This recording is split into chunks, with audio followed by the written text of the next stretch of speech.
வணக்கம் நண்பர்களே, இன்றைக்கி நம்ம பார்க்க போவது இண்டிபெண்டன்ஸ் டே ஸ்பெஷல் ஐட்டம். இது குழந்தைங்களுக்கான ஒரு ஹெல்த்தியான ரெசிபி. நம்ம இந்தியன் ஃப்ளாகில் இருக்கிற கலர்ஸை ஃபுட் கலர்ஸ் யூஸ் பண்ணாமல் நேச்சுரல் ஐட்டம்ஸை யூஸ் பண்ணியிருக்கோம். வாங்க வீடியோக்குள்ளே போகலாம்.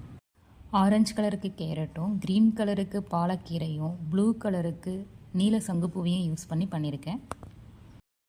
கேரட் சாப்பிட்றதுனால என்னென்ன பெனிஃபிட் இருக்குதுன்னு பார்க்கலாம். இது ரத்தத்தில் இருக்கும் கொழுப்பை குறைக்க உதவும். ஹார்ட் டிசீஸ் எல்லாம் இந்த கொலஸ்ட்ரால் அதிகமாகிறதுல தான் வருது. கேரட் நம்ம அதிகமாக சாப்பிடும் போது இது ரத்த கொழுப்பை குறைக்கிறது மட்டும் இல்லாமல் நம்ம வெயிட் லாஸுக்கும் இது ஹெல்ப்பாக இருக்கும். கேரட்டில் விட்டமின் ஏ இருக்கிறதுனால நம்ம கண் பார்வைக்கு ரொம்பவே நல்லது. கேரட்டை அதிகமாக எடுக்கும் போது கேன்சர் செல் ஸ்டார்ட் ஆகாத அது ஸ்டார்டிங்லேயே கண்ட்ரோல் பண்ணிடும். நம்ம ஸ்கின்னுக்கும் ரொம்ப நல்லது கேரட்டில் சி, பீட்டா கரோட்டின் இதெல்லாம் இருக்கிறதுனால நம்ம ஸ்கின்னுக்கும் ரொம்ப நல்லது. பாலக்கீரையுடைய பெனிஃபிட் பற்றி பார்ப்போம். இது வெயில் நாளில் எடுத்துக்கிட்டால் உடம்புக்கு ரொம்ப நல்லது. ஏன்னா இது உடல் சூட்டை குறைக்கும். அப்புறம் கண் சம்மந்தப்பட்ட நோய், செரிமான பிரச்சனை, இதுக்கெல்லாம் இந்த கீரை ரொம்ப நல்லது. ஹியூமினிட்டி பவரையும் இன்க்ரீஸ் பண்ணும். டயபெட்டிக் பேஷண்ட் இந்த கீரையை ரெகுலராக எடுக்கும் போது இது பிளட்டில் சுகர் லெவலை கண்ட்ரோலில் வச்சுக்க இந்த கீரை ரொம்பவே ஹெல்ப் பண்ணும். பாலக்கீரையில் அயன், போலிக் அமிலம், கால்சியம் இதெல்லாம் இருக்கிறதுனால கன்சீவாக இருக்கிறவங்க இந்த ரெகுலராக எடுத்துக்கும் போது அவங்களுக்கு தேவையான சத்தெல்லாம் இதில் கிடைக்கும். சங்குப்பூவின் பெனிஃபிட் பற்றி பார்ப்போம். இது கேன்சர், டயபெட்டிக், லிவர் இஷ்யூஸ்க்கெலாம் இது ஒரு நல்ல மருந்தாக இருக்குது. இப்போ நம்ம 3 விதமான பெனிஃபிட்டை பற்றி பார்த்தோம். இந்த 3 பொருளையும் யூஸ் பண்ணி நம்ம இட்லி செய்யலாம். சங்குப்பூ ஒரு 6-7 பூ எடுத்து வாஷ் பண்ணி வச்சுருக்கோம். 2 கேரட் எடுத்து திருகி வச்சுருக்கேன். பாலக்கீரை ஒரு கட்டு எடுத்து க்ளீன் பண்ணி வச்சுருக்கேன். சங்குப்பூவை நம்ம ஒரு பாத்திரத்தில் கொஞ்சமாக தண்ணி எடுத்துக்கிட்டு அதை கொதித்த உடனே பூவெல்லாம் அதில் போட்டுடலாம். இப்போ தண்ணி கொதிக்கும் போது பூவில் இருக்கிற ப்ளூ கலர் எல்லாம் அந்த வாட்டரில் ஆட் ஆகிட்டு இப்போ வாட்டர் ஃபுல்லாக ப்ளூ கலராக மாட ஆரம்பிச்சிடும். இன்றைக்கி எனக்கு ஒரே ஒரு இட்லிக்கு தான் சங்குப்பூ தண்ணி தேவைப்படுது. அதனால் நல்லா சுண்டை விட்டு கொஞ்சமான தண்ணி மட்டும் எடுத்து ஆட் பண்ணிக்கிறேன். ரொம்ப தண்ணி இருந்தது அப்படின்னா இட்லி மாவில் ஊற்றும் போது ரொம்ப தண்ணி ஆகிடுச்சு அப்படின்னா இட்லி ஒழுங்காக வராது.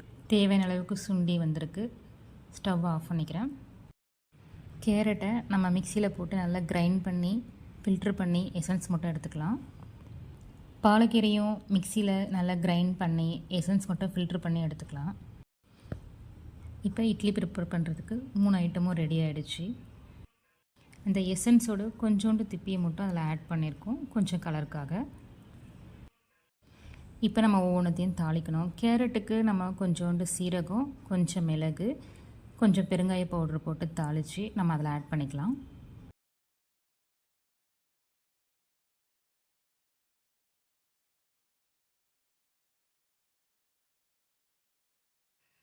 பாலக்கீரைக்கு ஒரே ஒரு ஸ்பூன் ஆயில் போட்டுட்டு கொஞ்சமாக மிளகும் பெருங்காய பவுட்ரு மட்டும் சேர்த்து தாளித்து நம்ம பாலக்கீரை எசன்ஸோட ஆட் பண்ணிக்கலாம்.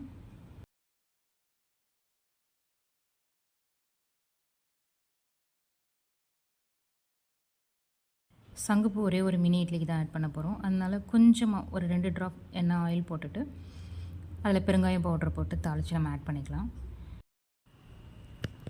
இப்போ தாளித்து வச்சுக்கிற எல்லாத்துலேயும் இட்லி மாவை ஆட் பண்ணிக்கலாம்.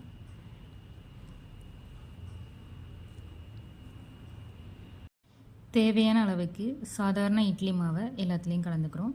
ஒயிட் இட்லிக்கு ஒயிட் இட்லி மாவே யூஸ் பண்ணிக்க போகிறேன். மினி இட்லி பிளேட்ஸ் ஃபுல்லாக ஆயில் அப்ளை பண்ணிவிட்டு இட்லி ஊற்றியாச்சு.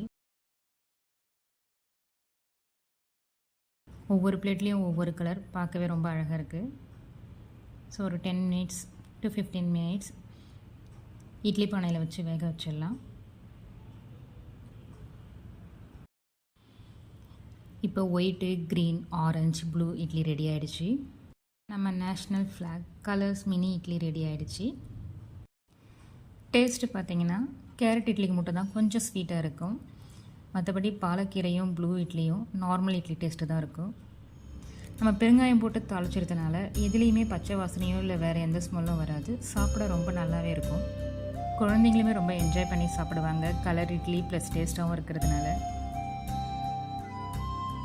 மீண்டும் ஒரு நல்ல பதிவில் சந்திப்போம். நன்றி, வணக்கம். உங்களுக்கு இந்த பதிவு பிடிச்சிருந்தா லைக் பண்ணுங்கள், மற்றவங்களுக்கு சொல்லணும்னு நினச்சிங்கன்னா ஷேர் பண்ணுங்கள். கண்டினியூஸாக இதை மாதிரி நல்ல விஷயங்களை பார்க்கணுன்னு நினச்சிங்கன்னா சப்ஸ்கிரைப் பண்ணுங்கள். தேங்க்ஸ்.